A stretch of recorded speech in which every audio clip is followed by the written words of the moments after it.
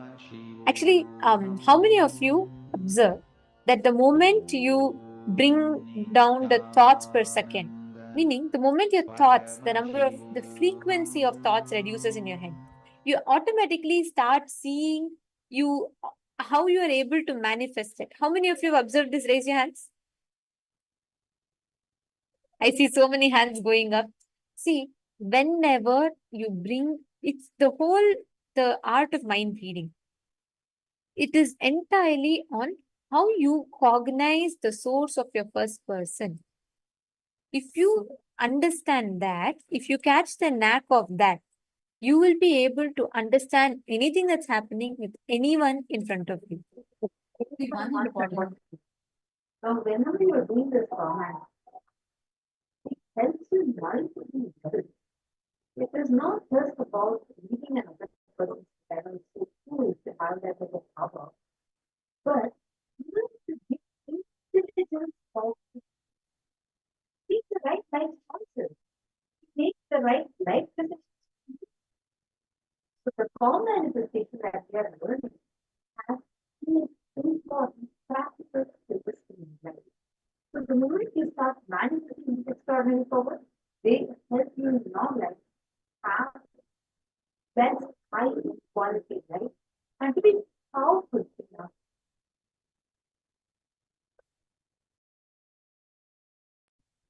Now, I request all the participants to post how your experience was. And now let's all enter into the next session where we understand about the entire cosmos, the universe, introduction to the universe from the very source of the universe, from Paramashiva himself.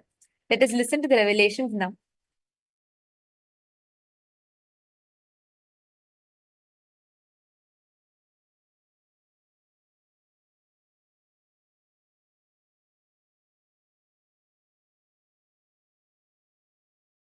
Listen. Paramashiva introduces himself as he is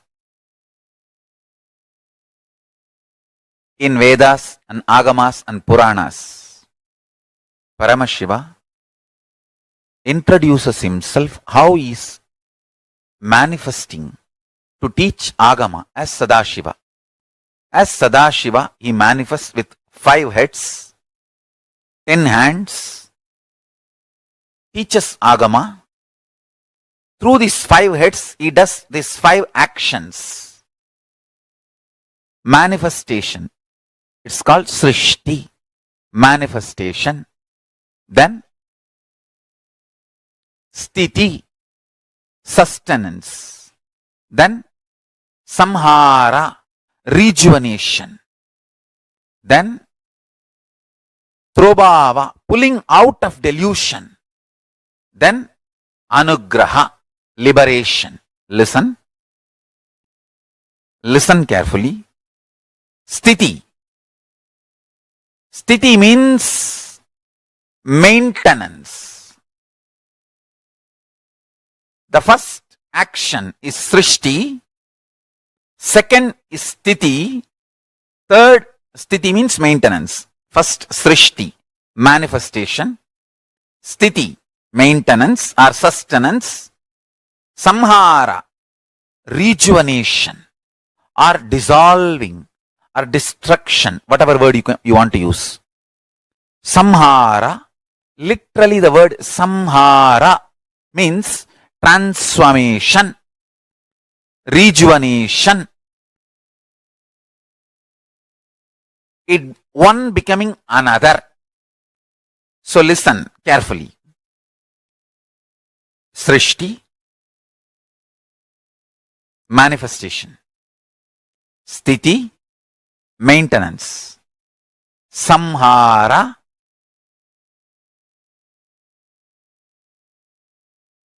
rejuvenation. Trobhava, pulling out of delusion. Anugraha, liberation.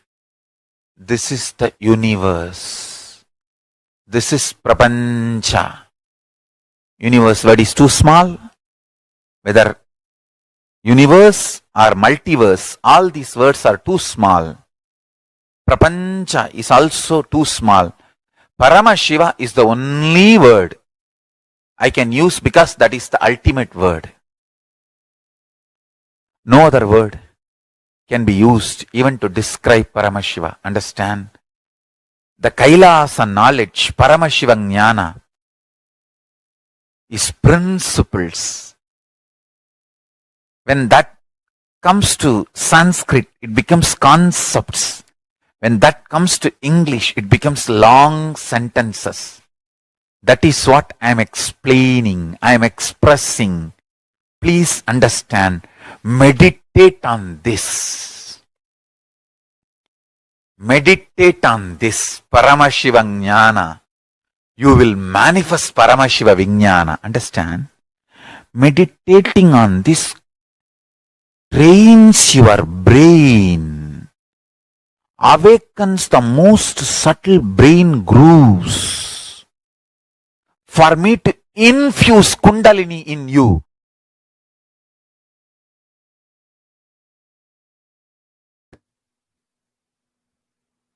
In black hole, where the time is constant, you don't die.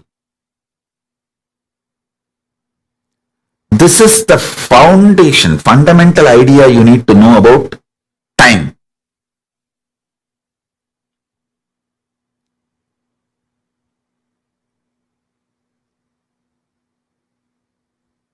See, every truth I am telling you, I am inserting that into your being and initiating you into that. I am initiating you into that. These truths should be heard from a being who has experienced it. I have experienced it. I am here to give these truths to all of you. Black hole becomes white hole the moment you know the truths about the black hole. Black hole does not kill you because the time is constant there. It is not moving.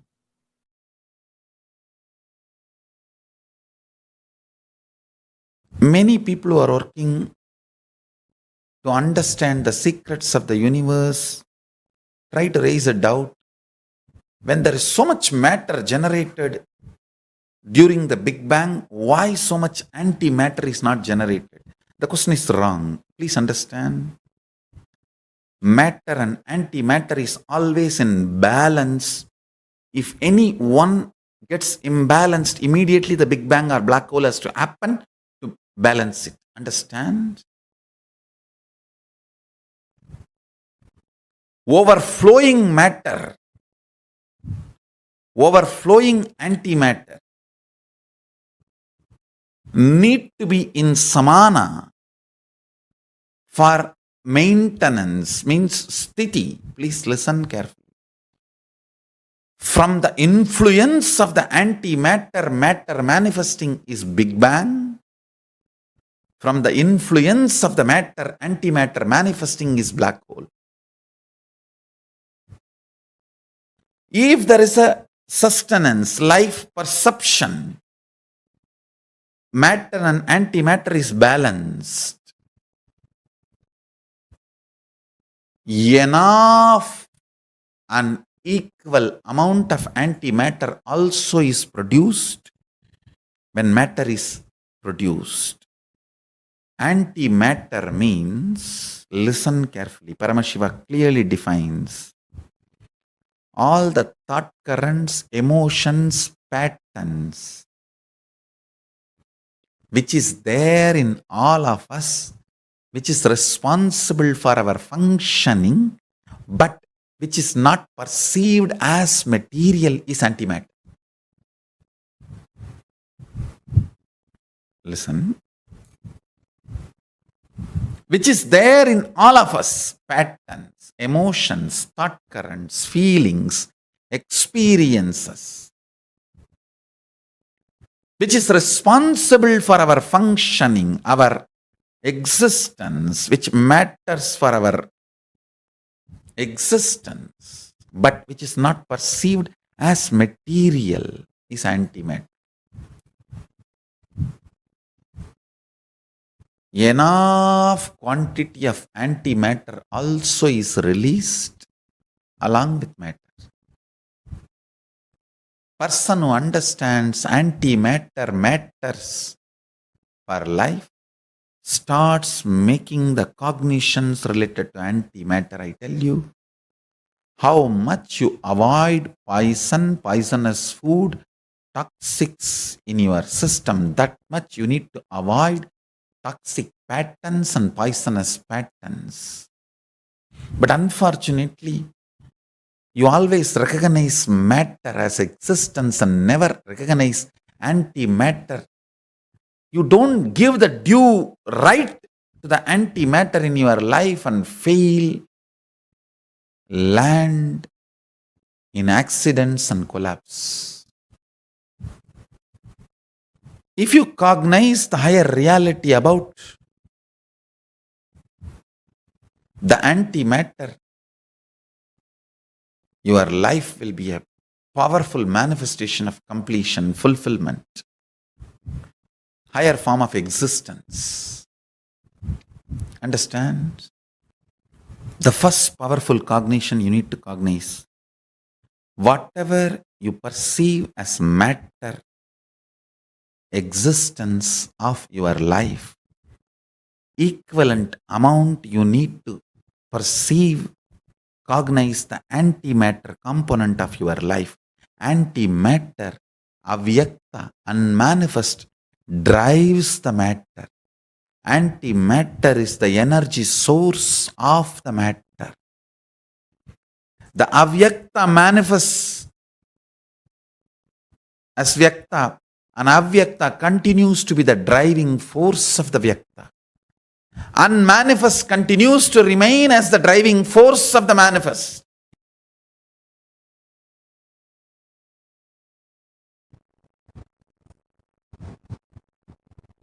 I was reading the last article written by Stephen Hawking on black hole. They were trying to explain that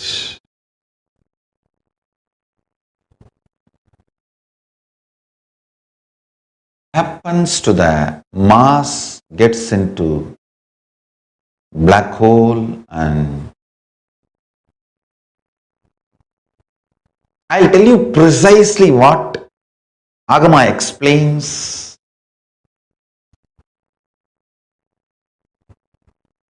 Black hole does not have temperature. Understand? Temperature is there only in the field of length, breadth, depth. Black hole actually happens in the field of time and space. Understand?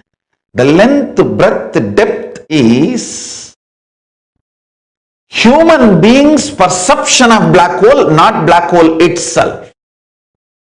Black hole exists grounded in space and time.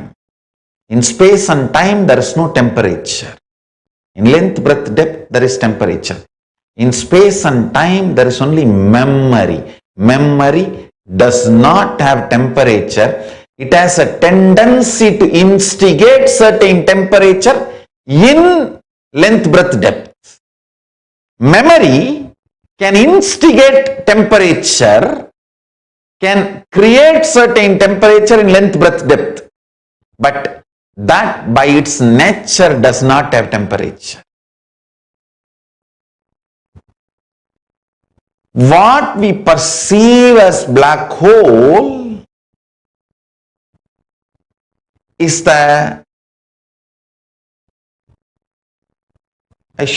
if I have to give an example, the poor man's imagination about rich man's life. Poor man's imagination about wealthy life. What we perceive as black hole is not black hole. It's the outermost side effect of the black hole. In original, exact source of the black hole, which is the tongue of Aghora Muha of Sadashiva,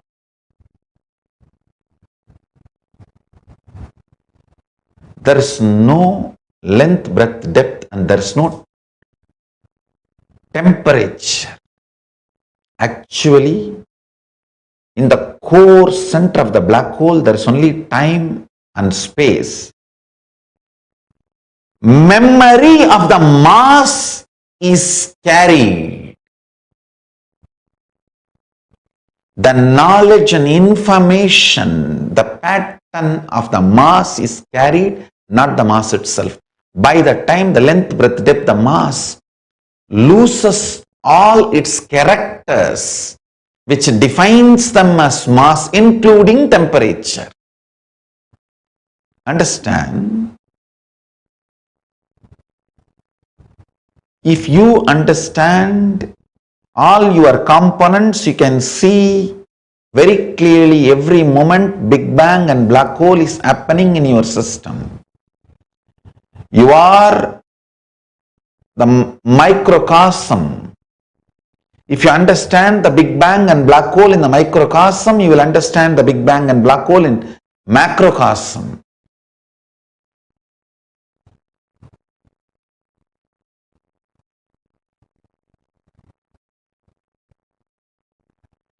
If you understand how mass is reduced to memory when it moves into time, you will understand how your soul takes next birth. Your soul loses its length, breadth, depth, but it does not lose memory. It carries the memory and moves into time and assumes the next body. That is why I always insist that if you commit 100 murders, maybe as per country law you will be punished. In the cosmic law, the pattern of committing murder will come with you and torture you. Patterns are more torturous than any prison of the country law. Understand? Sometimes the patterns may not make you do actions, but the way they create conflicts in you, the conflicts you go through within you due to the patterns is called hell. Integrating you, uniting all components of you, and making you powerful is yoga.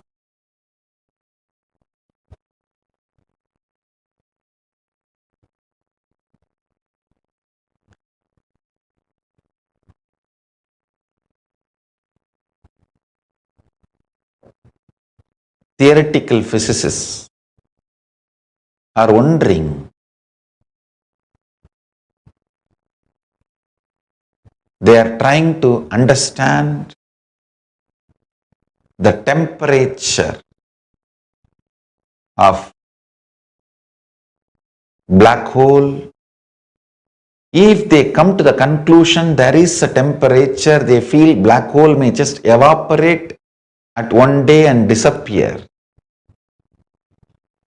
Then what will happen to the mass and how the memories are carried?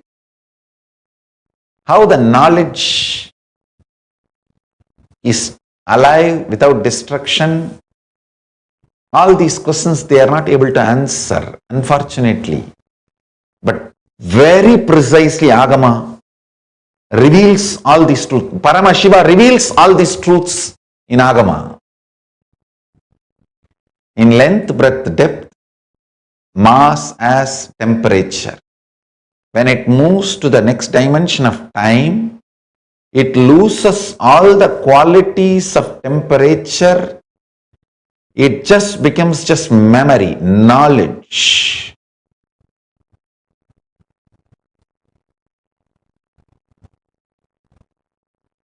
Actual actually black hole is happening in the connecting space of time and space.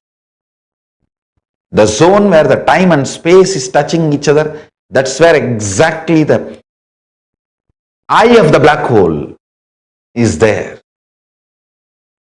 What we try to understand through the length, breadth, depth, maybe the happening, the side effect or the outermost effect of the black hole, not the black hole itself.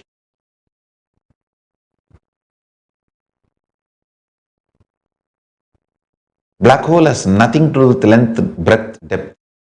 It may create some effects in length, breadth, depth, but it exists in time, space. Same way Big Bang. Big Bang happens in space. Maybe the length, breadth, depth we are seeing is the effect of the Big Bang, but not the Big Bang itself.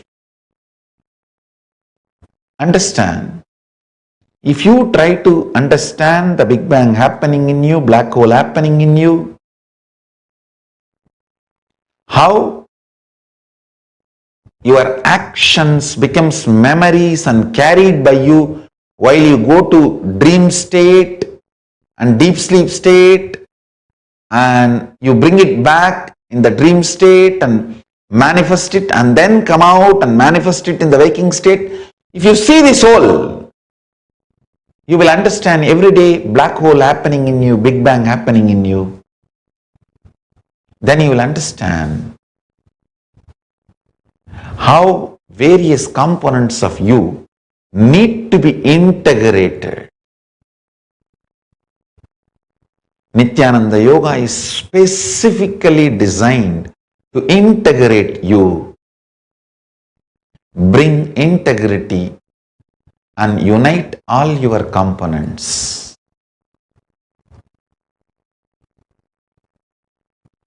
Start practicing Nityananda Yoga.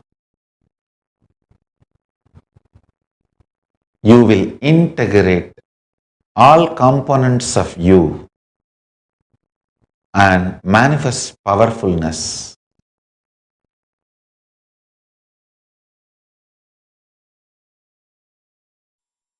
Same way,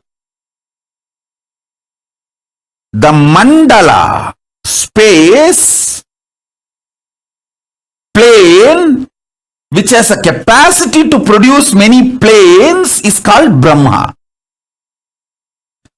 The heads of that Brahma is being swallowed by the black hole.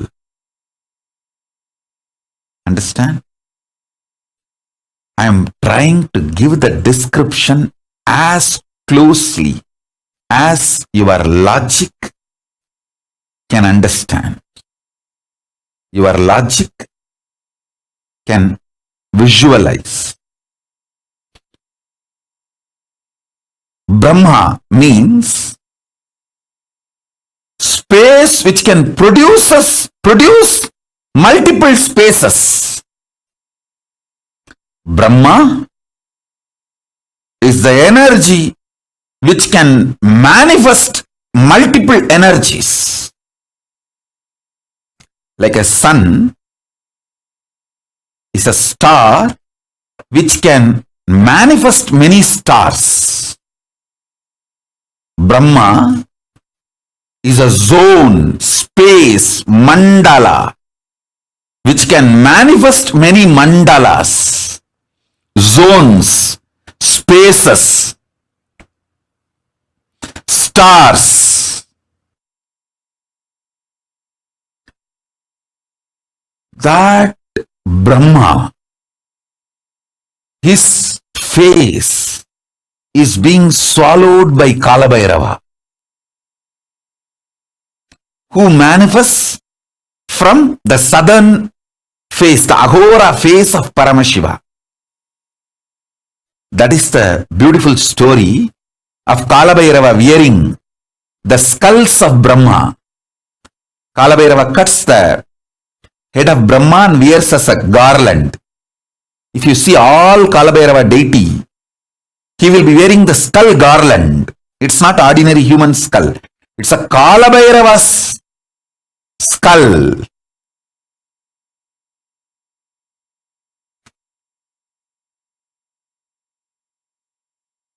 Sorry, Brahma's skulls. Kalabhairava's skull mala is made of Brahma's heads. It's not ordinary human skull mala. He is wearing Brahma Siras, Brahma Siro Maladari.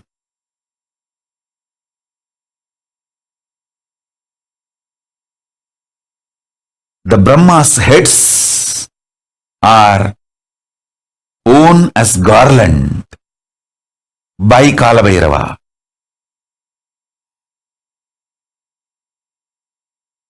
Deeply listen. Paramashiva, his 5-phase creation, sustenance, rejuvenation, putting in delusion, liberation. This 5-phase, Srishti Sthiti Samhara Tirobhava Anugraha. In this 5-phase, the Samhara, rejuvenation phase, from that manifests Kalabhairava, cosmic black hole that swallows Brahma's heads, Brahma Kapalas. Paramashiva, as Kalabhairava, wears the garland made of Brahma's skulls. What is the Brahma's skull, Brahma's head? The star which produces stars is Brahma's head. I'll narrate a story. Understand the truth behind the story.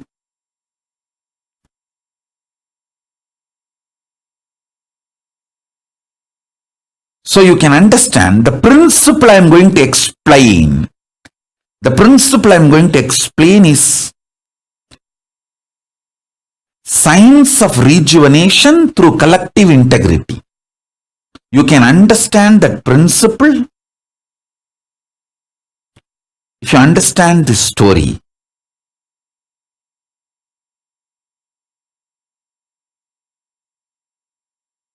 All of us know Paramashiva gave Sudarshana Chakra to Vishnu. O Parandama, forgive me. In any way, I portray you, create any misunderstanding knowingly or unknowingly. I'm just trying to narrate the story of Kailasa in the human language, which is very inadequate.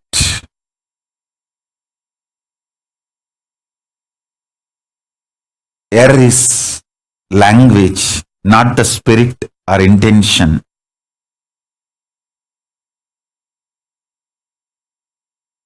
Listen to the story. I am not showing Parandama, Mahavishnu, in any way lower. But when I am talking in the logic, in the language, which you all understand, it is always the comparison of higher, lower. So when I say Paramashiva gave Sudarshana Chakra to Vishnu, don't think Vishnu is some way lower. He is far more superior than you and me. So be very clear about that. So because of the language I am using, don't think, oh, Vishnu. All of us know that Vishnu did tapas towards Paramashiva, and Paramashiva gave Sudarshana Chakra for Vishnu to protect this creation.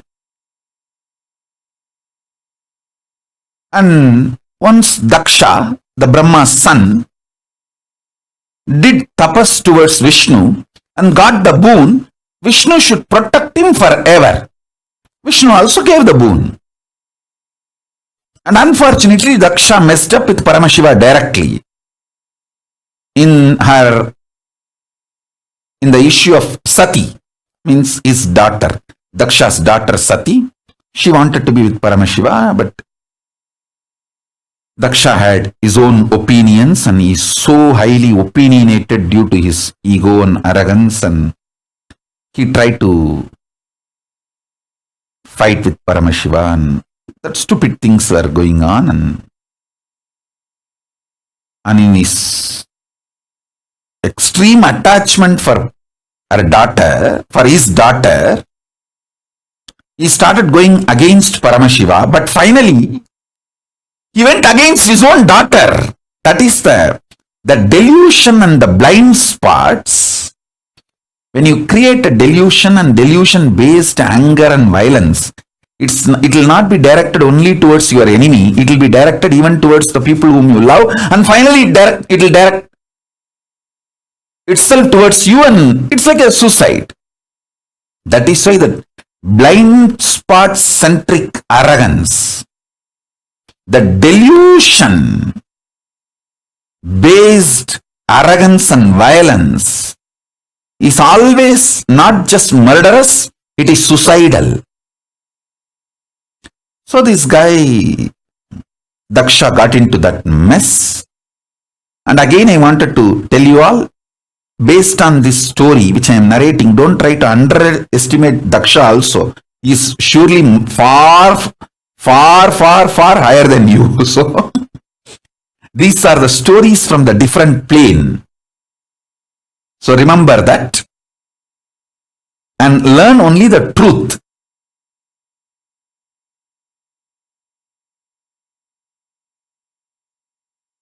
Learn the truth that you should not get into the deluded arrogance and deluded violence and deluded vengeance. Learn the truth and don't try to judge Daksha. Anyhow.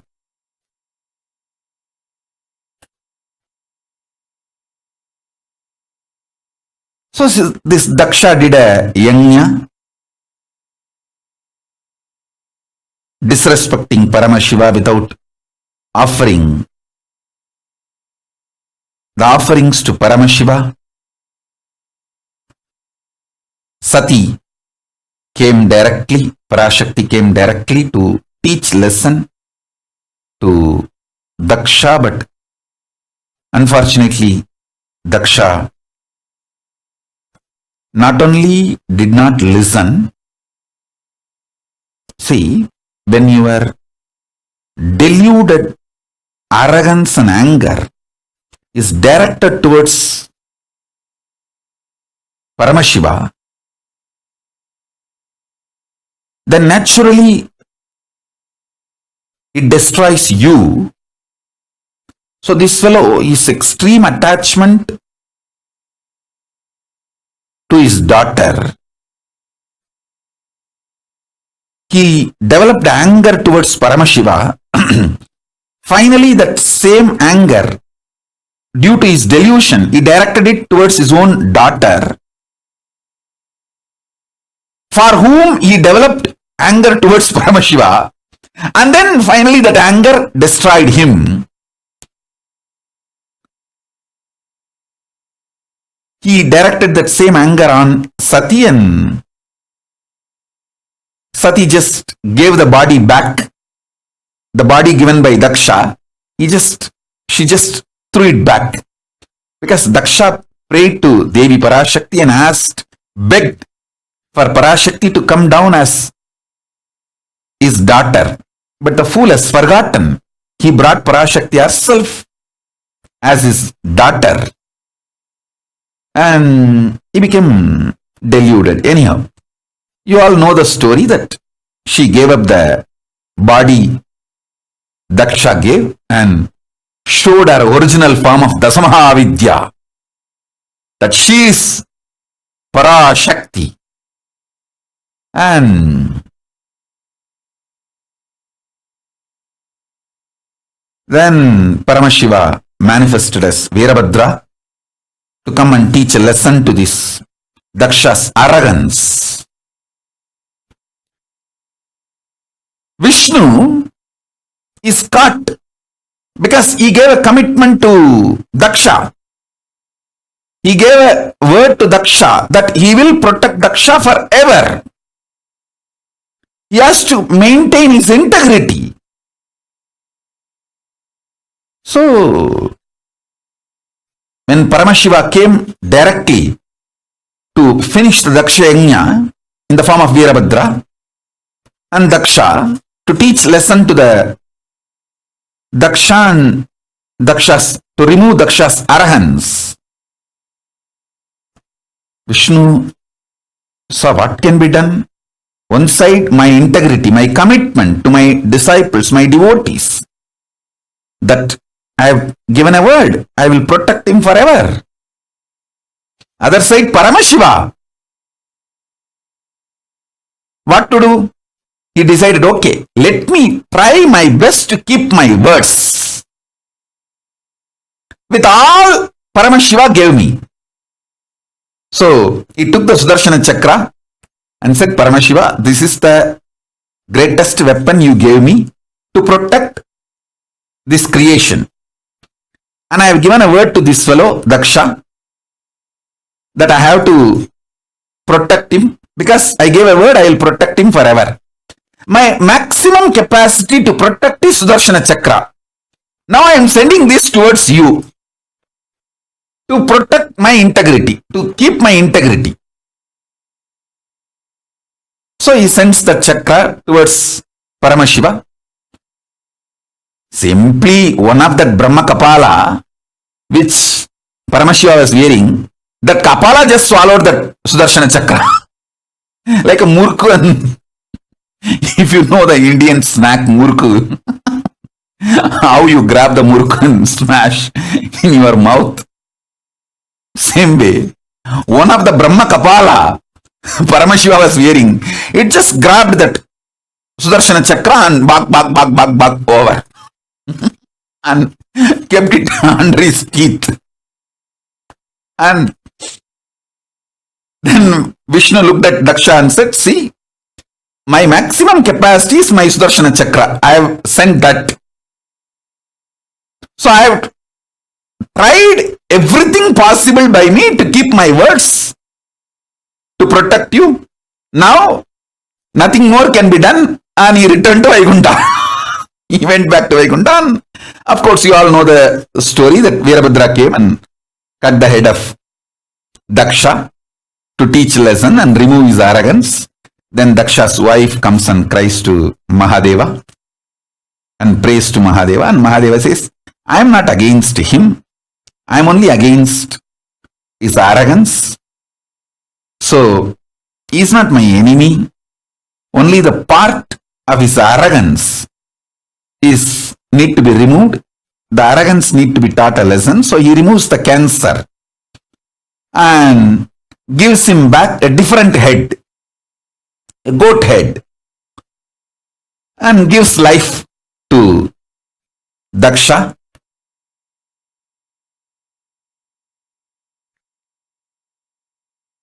This story has a very deep significance. Woman's Muladhara Chakra, man's Sahasrara Chakra. This too is the source for a child to manifest. So, it is this fellow's arrogance, from that biomemory, Sati's body also had one component. That is the reason Sati gave up that very body. So naturally, if his head is punished, that is enough. He doesn't need to lose life. You all need to know, Life is prior to body and it will continue to exist even after body. The beauty of studying Hindu Puranas, it is not just history, it is principled, philosophically defined, real history. All of you need to know. That is why only if you understand the philosophy, you will understand Hindu histories are far more true, factual, real, right than the so-called modern human histories.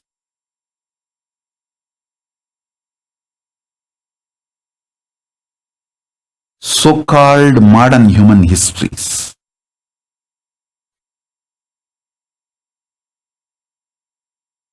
So if you study even one Purana, you will understand all the major cosmic principles and truths completely.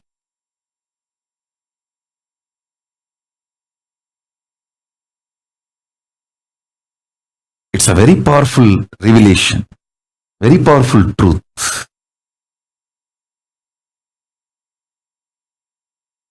So Paramashiva just removes only the tumor, gives life back to him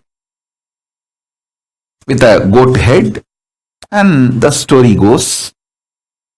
All this is okay, but in this whole drama, Vishnu lost chakra, his Sudarshana chakra. Now, how he will protect the world? He has to protect the world, his devotees. There are so many things need to be done, which is dependent on his Sudarshana chakra.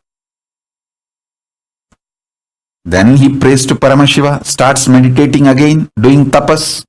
Mahadeva, please give that Sudarshana chakra back. I have to maintain this universe. I have to protect this universe as per your order. Because you ordained me to protect this universe. In this, I got into the mess by giving a commitment to Daksha. I never imagined this fool will go against you and create a mess for me also. It is extremely stupid. So Kalabhairava appears and asks Vishnu, come on, tell me what do you want? Vishnu says, give me that Sudarshana chakra back.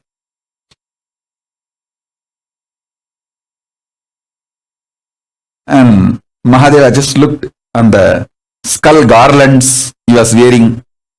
Hey, where is that Sudarshana chakra? Who is having? One skull said, I'm only having it's in my teeth. I just grabbed it because I was the nearest one. When the chakra was coming, I just grabbed it and it's in my teeth.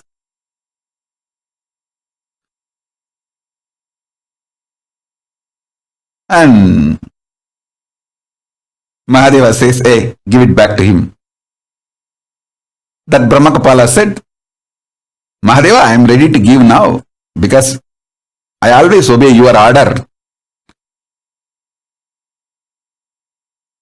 Immediately I will give it back. I want him to do completion. How dare he sends his Sudarshana chakra towards you? Let him reenact how he did it. Then I will give it back. See, listen. Without the background music, you see anyone's dance, it not only it lose the context, you will laugh like anything. Without the background music, if you see anybody's dance, you will laugh like anything because it will look like a joke, comedy. Same way, without the emotion, See, when somebody acted out of anger, without the anger, same emotion, same spontaneity, if that person acts out the same thing, it will look like a comedy. Completion is all about making all your past lose its importance or its power over you. So now, Vishnu does the same act. How he spontaneously sent his Sudarshana Chakra without the same emotion. Then this Brahma Kapala, he laughs loudly. In that loud laughter, that Sudarshana Chakra comes out and falls on the ground. And Vishnu touches Mahadeva's feet. From the Mahadeva's feet, he receives the Sudarshana Chakra. O Parandama, forgive me. Anyway, I portrayed you in a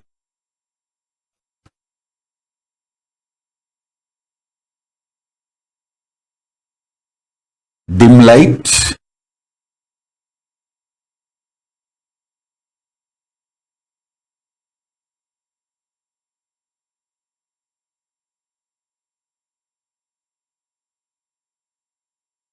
All of you listen. Once again, I want to repeat. Don't ever underestimate Parandama Mahavishnu listening to this story. The story is told to show the greatness of Paramashiva, but not to show Parandama in any dim light or low idea. So be very clear. Understand the principle.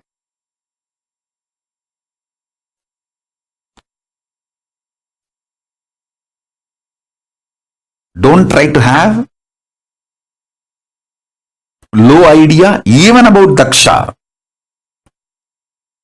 So these cosmic stories, just understand the principle I am trying to convey. Don't try to do your own gadbad, your own judging and creating mess.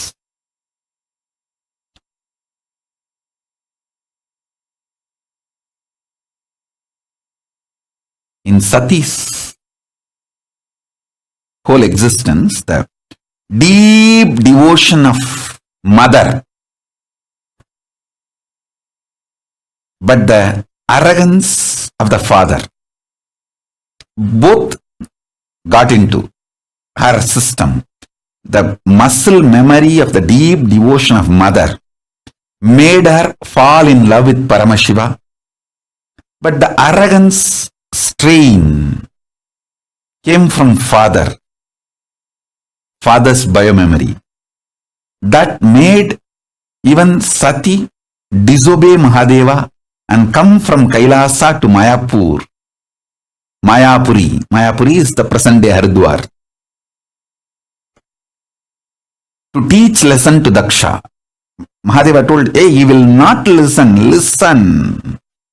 She should have obeyed Mahadeva's strategy, but the strain of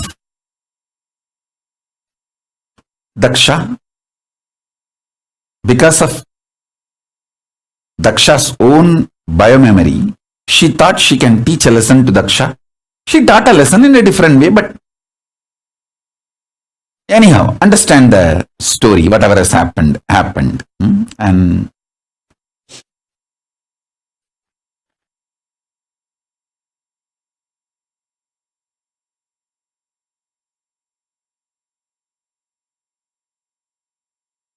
the multiple important truths you need to understand. Even if the black hole swallows, the thing swallowed by the black holes does not die. It continues to exist in a different plane. For example, if the Brahma's head is cut off, it is supposed to be dead. That's why the world calls it as a skull. But that skull is not dead. It is so powerful even to swallow the Vishnu Chakra, Sudarshana Chakra, like a muruk snack. So listen carefully.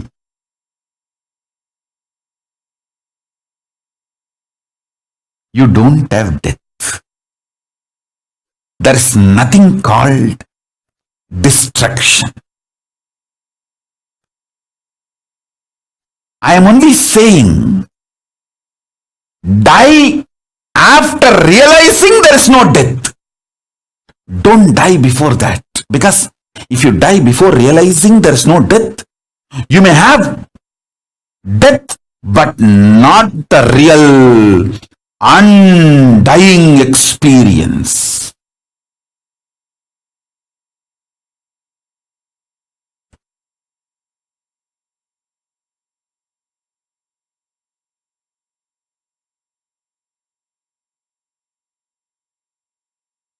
Listen carefully.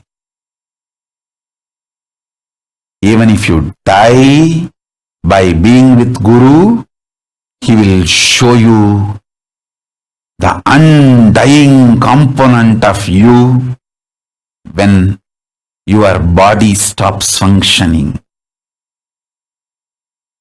Even your death will be liberation. If you die without Guru, you may have death, but not the liberation or realization of undying during the death. You will be just born again and again. See the first level truth, which I told, that's the description of the scene where the face of Aghora, of Paramashiva, manifests Mahakala and like black holes swallowing the big bangs, Brahma's heads, Kalabhairava swallowing the Brahma Kapalas and making garland of Brahma's skulls for him. Understand, that is the most beautiful Dhyana sloka in English for Mahakala. If you have some photos released by NASA, how the black holes swallow the big bangs, just see exactly that indescribable way Mahakala Bhairava with the Brahma Kapala Malas, the skull garland of Brahma Kapalas, the multiple big bangs swallowed by the large black hole. But the big bangs are not dead. They are all there as garland, alive and more powerful, even to swallow Vishnu's chakra, Sudarshana chakra. See, Brahma is son of Vishnu. The son's head, because it is owned by Paramashiva, is capable of even swallowing the father's weapon like a snack and keep it inside his teeth.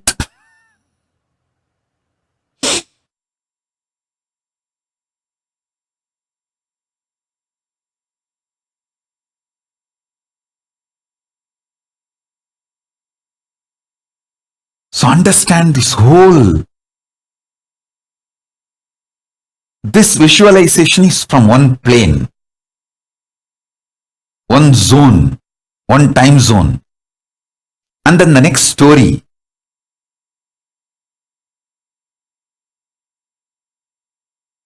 Brahma Kapala eating the Vishnu Sudarshana, that is from another one vertical time zone, from another plane.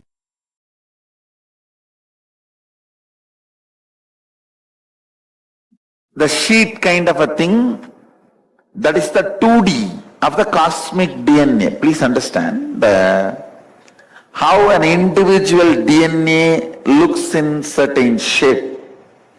Cosmic DNA looks in certain geometric form. That is what is called Sri Mandala, Sri Yantra. It is literally the shape in which the cosmic DNA is seen. And the cosmic DNA, that Sri Mandala, it has many names: Sri Mandala, Sri Yantra, Sri Chakra. It is drawn in 2D form and installed as foundation. In this foundation, it is drawn in 2D form in pure copper sheet. And then the same thing is in 3D form above, in pure copper, made in pure copper as per Agama, but gold coated, the silver coated, specifically for those Tidiritya Devatas. See, there are different energies installed in this Meru. So, Devi is said to be residing on the top spot. It's called Nada Bindu, means the sound and the energy source. Nada means sound, Bindu means the source energy. Each of this mandala, it is a Nava Avarana, means 9 steps. In this Nava Avarana, each of this mandala, different deities, gods, devatas reside. Different energies are invoked. So now, there are 4 tubes associated to it. In that tube,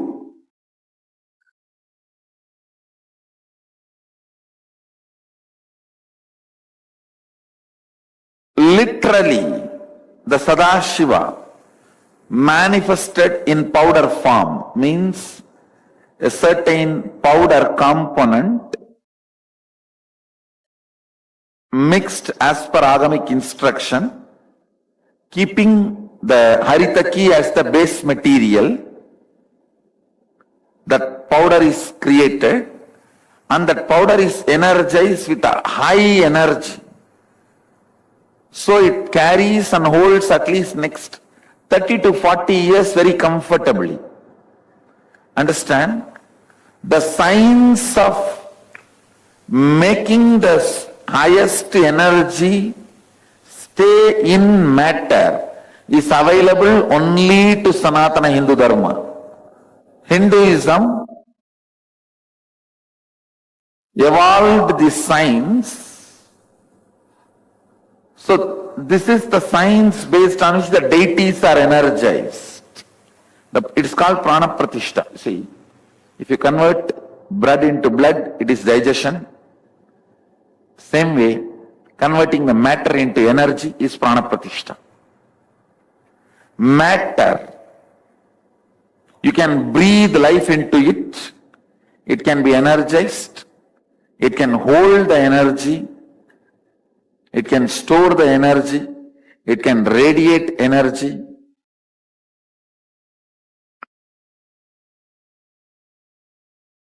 The powder inside, technically, agamically, it is called Virya, equivalent to the cosmic energy. Sadashiva's space, energy is infused into that. And then there is a leaf called Pulluruvi, means it will not be born out of a seed like a usual birth. It is Amalotpava. It is called Amalotpava, means without any male component it will be born. Means the plant which grows in another one plant without a seed. Actually, this is where they took the concept of virgin birth. The source of the virgin birth idea is this Amalotpava. A plant which is Amalotpava, in English you use the word parasite. I don't have any other equivalent English word, but in Tamil we use the word Pulluruvi. In Sanskrit, Amalotpava Vriksha. The Agama uses the word Amalotpava, means that plant will not grow from the ground. It will grow from another branch of the plant. It will grow on the plant without a seed, means on the neem tree, bale tree will be growing. On the bale tree, sandal tree will be growing. That Amalotpava leaf is powerful enough to be programmed, means any Satya Sankalpa can be programmed into that leaf, and that leaf will hold that energy and make that into reality, because this plant itself manifested its reality without any external help. It can make whatever you want into reality without external help. It's a very powerful programming material, means matter on which you can do the programming, any spiritual programming, just like writing software. This is the base material.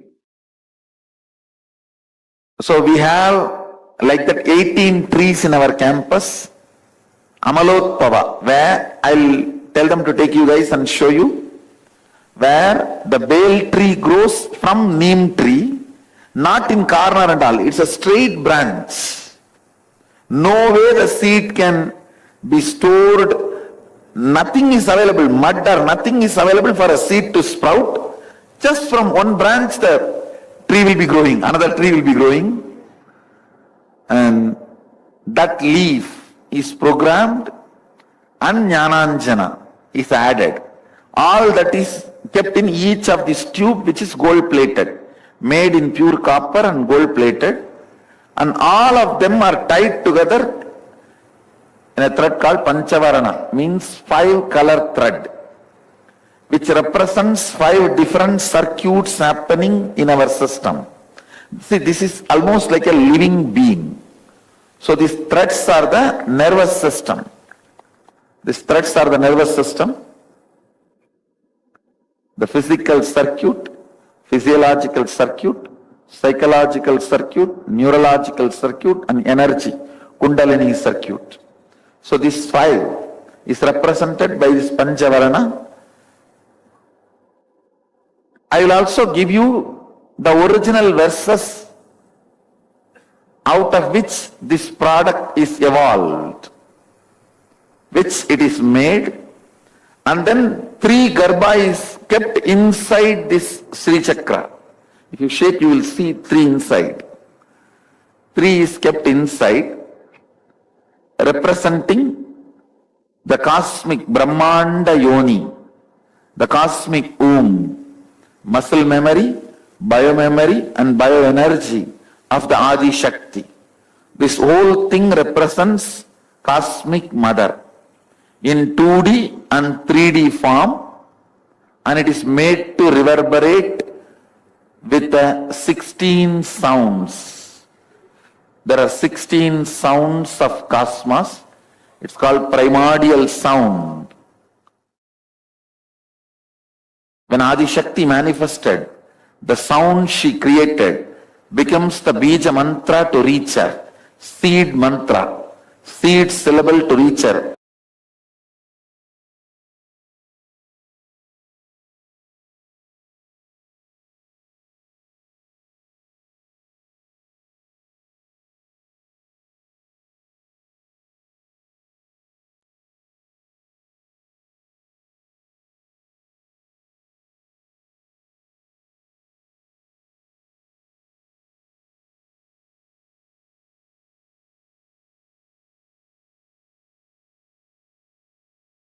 Understand, I wanted to make few things clear for everyone.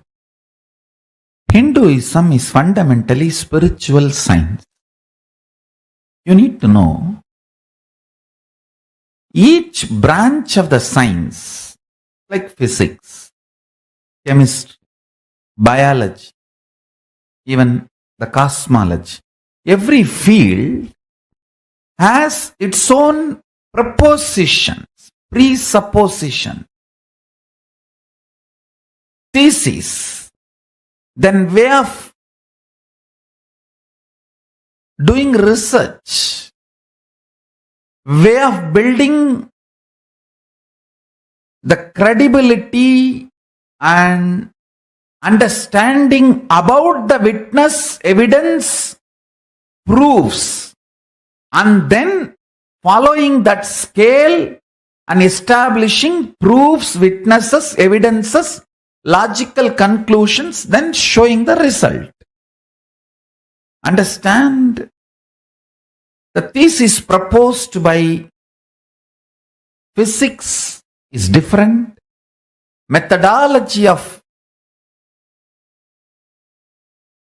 proof and evidence,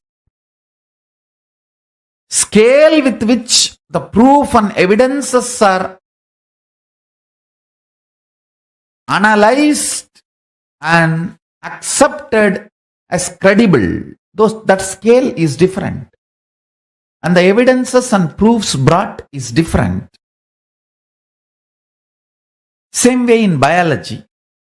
The initial proposal logic is absolutely different from physics. Understand what I am trying to convey. Hinduism is a spiritual science. Its propositions, presuppositions, and initial thesis cannot be analyzed, scrutinized, abused by the logics, propositions of physics, chemistry, biology, or cosmology. First of all, see what I am proposing.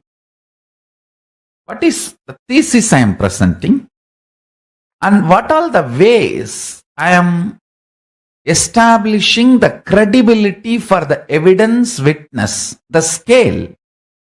And as per those scales, am I producing evidences, witnesses, proofs? Then see final result. Ultimately, end of the day, all science is accepted or rejected based on how much it is useful to human beings, how much it betters the life of human beings in the existence. So in every level, what I am proposing, the thesis I am proposing, the logic I am presenting for research, and then the logic or the scale with which the credibility of the evidences, proofs, witnesses need to be analyzed. Then, without compromising on the scale and credibility, analyzing the witnesses, proofs, evidences we are providing. Then, with all this understanding, finally acid washing the whole thing, how much it is useful for the humanity to make their life better. What I am proposing, the thesis I am presenting, are the scale with which the credibility of the witness, evidences, proofs need to be analyzed. And without compromising on that scale with which witness, evidence, proofs need to be analyzed, analyzing and establishing what I am proposing.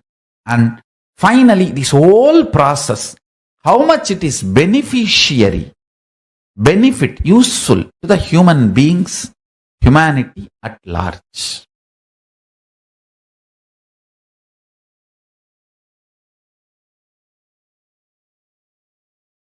A ruler tries to make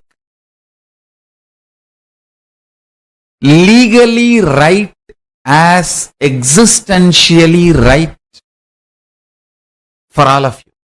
Listen, a ruler, politicians, legal authority, rulers, they try to make what is legally right to look as if existentially right for you. Even though they know that is not existentially right, it's only legally right. That is why politicians are bound to be hypocrites and corrupt by the system. They are trying to convince you about something which they are not convinced and they cannot be convinced. Same way, the moral policing people, they try to make what is called moral as existentially right. Understand? Whatever they think morally right, they try to make you feel existentially right. Again, there will be tremendous hypocrisy. Then, there is one group, what they think logically right, they try to make you feel it is existentially right. We call them scientists, rationalists. Listen carefully.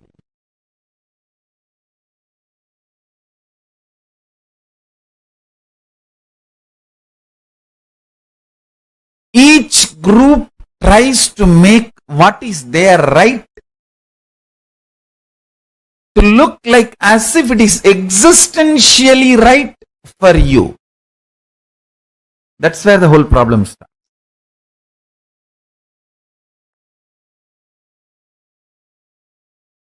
Scientists try to make logical as right for you. Politicians try to make legal as a right for you. Moral policing people, social leaders, they try to make moral as right for you. Understand? Rationalists try to make rationally right as existentially right for you. Only Paramashiva makes truth, Paramasatya, as right for you. Understand?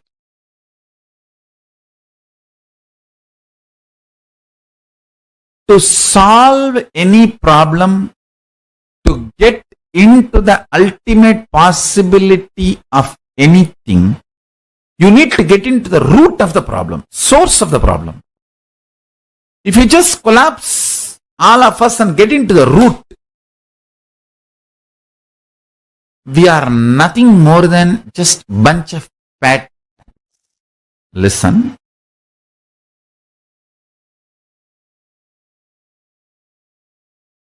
I'll repeat.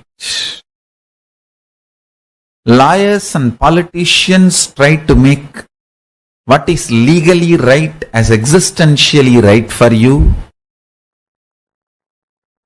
Scientists try to make what is logically right as right for you, existentially right for you.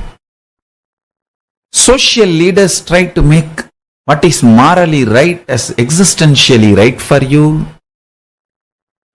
Rationalists try to make what is rationally right as existentially right for you. But only Paramashiva makes the Paramasatya, the truth, as existentially right for you. Listen.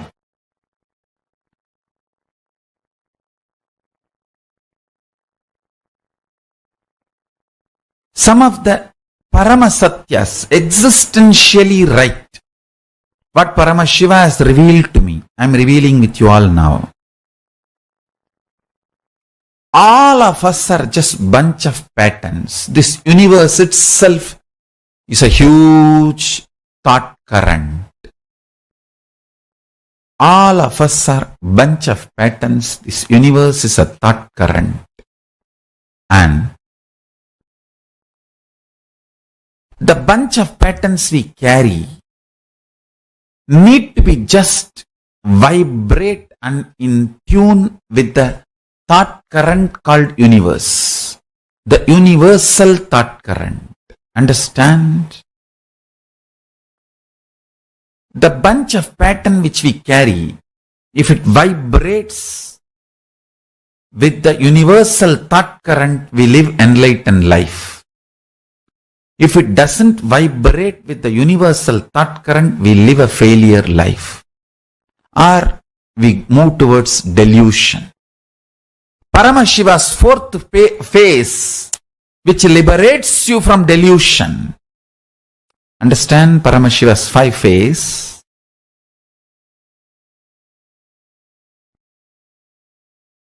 One is creation, another one represents maintenance, another one represents rejuvenation, another one represents liberating from delusion, pulling you out of delusion, and the 5th one represents complete liberation.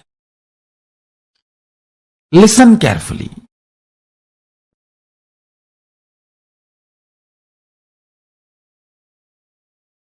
If the bunch of patterns you carry vibrates with the universal truth, you live enlightened life, liberated life. The bunch of patterns you are, if it is not in tune with the universal truth, you are in delusion. That's all is the life.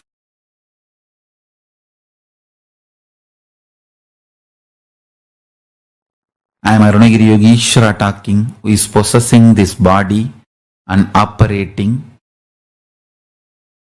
I am an alien outside human society. I have brought this new enlightenment DNA into this body, and I am sharing with the world. And I have already established enlightenment ecosystem, which is very powerful and reproducing powerfully. And I am going to multiply thousands and thousands of this enlightenment ecosystem. Understand, I am not asking anything from any of you. I have nothing to ask from you. I have something lot to give you. All I wanted is understand these simple things. You are more than your body. You have something called consciousness. That consciousness is a pure reflection of Paramashiva.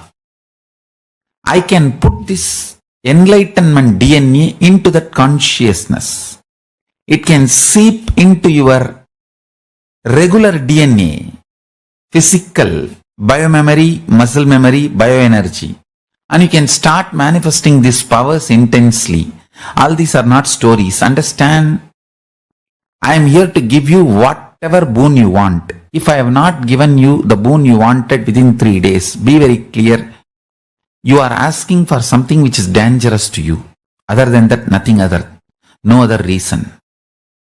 I'll reveal everything. The Hindu temple towers are nothing but the towers which can generate electricity and relay it wireless. It can generate electricity and it can generate Wi-Fi and relay everything wirelessly. There is a unique energy we had which is not in the modern day use now. It's a super science called bioenergy.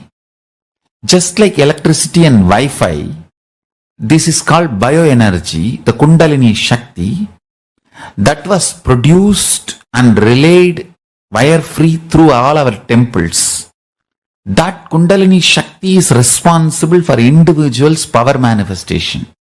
If you see a battery, what all is required to store energy, like a mercury, all that is only installed properly in temples, under the deities, under the Dvajastamba, under the Gopurams, and the master who initiates, the enlightened master who is source of that ecosystem, he puts his bioenergy, and that bioenergy is constantly increased through the transmitters and multiplied and relayed through the temple towers to that whole area, whoever is staying in that ecosystem, all of them are charged with that Kundalini Shakti, bioenergy, and they start manifesting powers. Understand? This is what is the principle of sanctifying a space. This bioenergy is not in use in the modern day. I have brought it back. So I am going to install thousands of temples where this bioenergy will be produced and relayed wirelessly, just like Wi-Fi and electricity. Hindu temples used Wi-Fi and electricity also and relayed wirelessly and bioenergy. Fundamentally, Hindu temples used 9 energies. Hindu temples are 9 energy generators and amplifiers. In that, one is bioenergy, through which the power manifestation science was kept alive and taught to the world.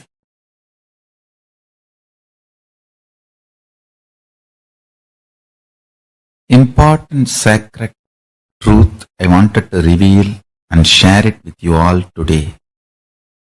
Direct download from Paramashiva.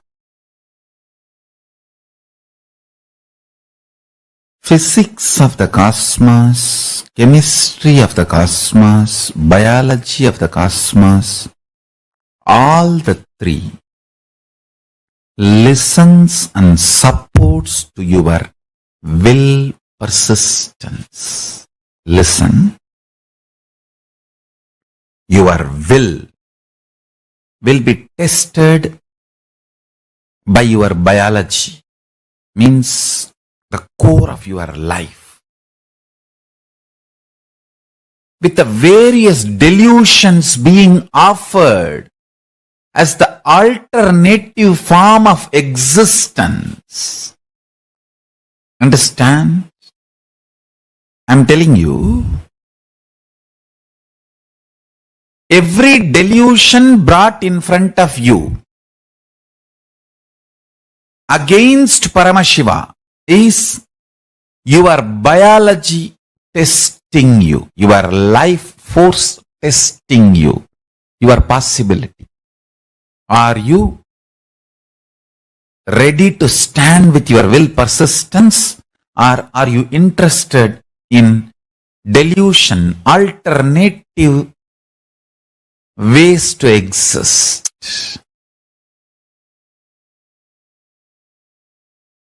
Like Nachiketa, before giving the pure enlightenment science, Yama tries to give all alternative possible way of existence under the delusion. But Nachiketa's will persistence, he stood by it and got exactly what he wanted. Test your will persistence. Your own mood swings, ups, downs. That's a chemistry testing your will persistence. Your own body collapsing, tiredness, extreme tiredness, fatigue, that is physics testing your will persistence. Understand?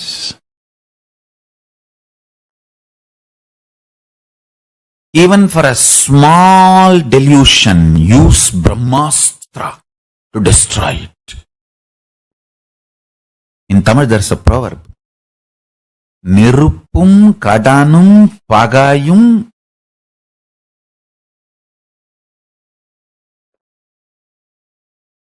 மிச்சம் வைக்கக்கூடாது. I'm telling you, the actual translation is the fire, depth, enmity should not be left. Even little bit should not be left to live because it will grow. I am telling you, much more than all these three, fire, depth and enmity, ignorance should not be left alive. Even one ignorant pattern can shake your whole life and change you. I have seen people just for ice cream missing enlightenment and scream their whole life. I have seen people doing it. Come back next birth as ice cream vendor and hate to even see ice cream. Even smallest patterns deal ferociously. Don't allow. Understand? Even a small knee pain, headache, don't deal it with just anasin, metacin or some medicine and cream. Internally deal it with the pattern. I am not the body. I may have the body, but I am not the body. Let me see how it can be cleared. With this cognition, you can apply medicine. I don't have a problem. I am not against medicine, but I am against medicine being used remembering you have problem. No. You have a body which has a problem and do everything to heal it and keep it healthy. Nothing wrong. But always let your inner cognitions be ferocious.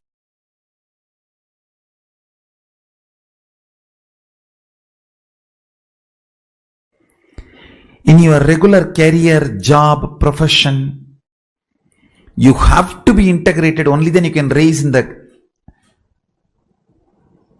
career ladder. The peer pressure. The ecosystem constantly pressurizes you to be integrated to that system, and so you can raise in the ladder. Your paycheck will become more and more heavy. Your career, your title, all that will become more and more. Your power will become more. More people will be working under you. Because of that, fundamentally, you maintain integrity when it comes to the external world, your career. When you are bred by somebody, when somebody is breeding you, you are highly integrated. But unfortunately, in living enlightenment, you need to make the conscious selection where you do not keep even 10% of that integrity level which you are forced to keep when somebody is breeding you. Understand? This is one of the worst problem. Why we have such less number of enlightened beings? Even though so many wanted to be full-time dedicated for living enlightenment, the number of enlightened beings is so less because in conscious selection process, you do not maintain the highest integrity level. You fall prey to laziness, tiredness, boredom. Paramashiva in his Ashtanga Yoga and descendants of Paramashiva like Patanjali in their Ashtanga Yoga, tiredness, laziness, boredom and uninspired living is describing. They are all describing tiredness, laziness, uninspired life as one of the worst obstacles.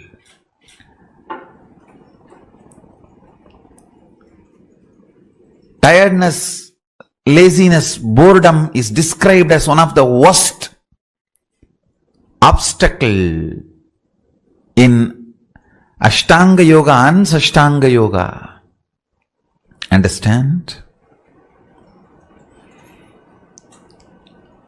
Intensely you need to internalize this.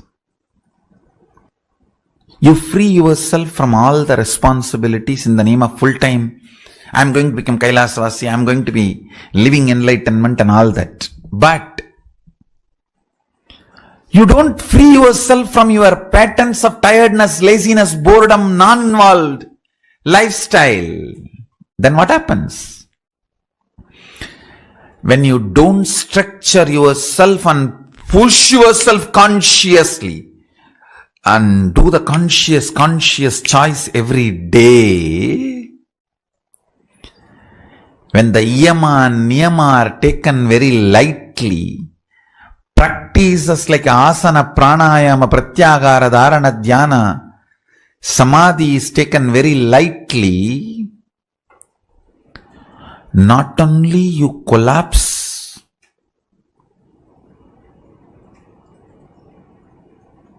you collapse lower than the natural selection process itself. Even the natural selection process, what you do, you stop doing even that. That is what I call falling into delusion, trobhava. Understand? Then, when you fall prey to tiredness, laziness, boredom, the person who tries to inspire you looks like an enemy for you. The worst curse you can have is your visionary appears like an enemy for you. Once upon a time he was your visionary, now he looks like an enemy for you. That is the worst curse. Then understand, your life is destroyed. I have seen this full-time so-called seekers. You are not going to be stopped doing, then naturally you will align to timing. Understand? Here there is two-layer problem. Aligning to timing, breaking laziness. If you decide, I will do whatever time I wake up, I don't bother. I am not going to give up this spiritual practice. When you decide, start doing it, in few days you will see, oh God, you have to do all alone. You have to do yoga alone. If you wake up late time, if you don't maintain the time integrity, then you have to do yoga all alone. You have to do Panchakriya all alone. You have to do Puja all alone. You have to do Satsang all alone. Sit and watch Satsang all alone. Then naturally what you will decide? No, better to be aligned, integrated to time also. Now what happens? If you miss the timing, you think you don't need to do.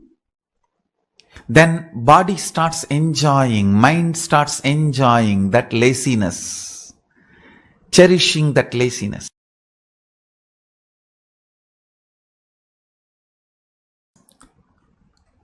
The most inspiring video I have ever seen in my life is this few-minute video. No other video has ever inspired me in my life than this video. I have seen enough of videos in my life.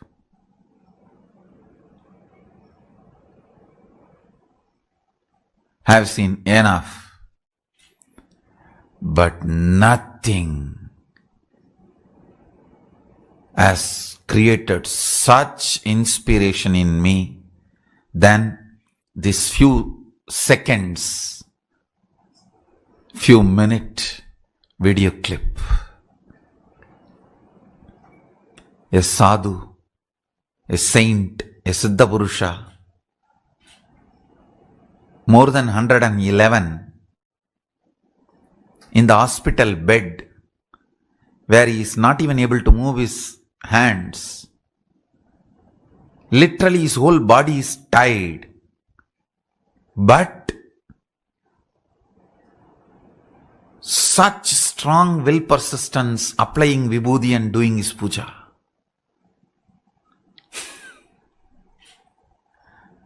What a life. What a life.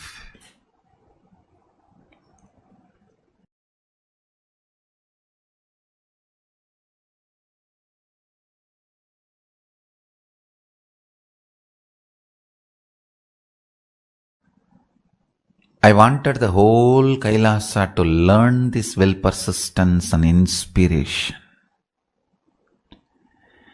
Whenever you wake up, if you are alive that day, you will finish all these 5 activity, only then you will come to any other activity. Let this be your life. If you have left the body in Kailasa, you will be doing all these 5. That's all. If you are in the body, you will be doing whichever Kailasa you are. If you left the body, you will be doing in whichever Kailasa you are. Let's come to this intensity and integrity of spiritual practice. Understand?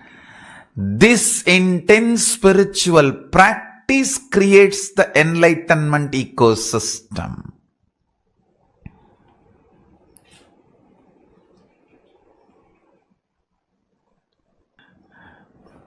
Let's see the video of Sri Sri Tumkur Mahaswamiji doing his morning puja in hospital bed.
No video has inspired me in my life than this few seconds video.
Today we've all learned about the science of conscious sovereignty, and Swamiji has revealed us all from understanding about the Kundalini currents to understanding how you can experience yourself, how you can experience a space of completion, empower yourself consciously, and so many more. Swamiji has revealed amazing truths to all of us, and hope all of you enjoyed it today. We welcome every one of you to join with us tomorrow as well. We thank all of you for joining with us today. This brings us all to the conclusion of today's program, and let us all now conclude with Purna Mantra. Om Purnamadah Purnamidam Purnat Purnamudachyate Purnasya Purnamadaya Purnameva Vasishyate Om Shanti Shanti Shanti Hari Om Tat Sat Sarvam Bhagavad Shri Nityananda Paramashiva Padukarpanamastu Om Nityanandam. Thank you all. Thank you so much for joining with us today. Nityananda.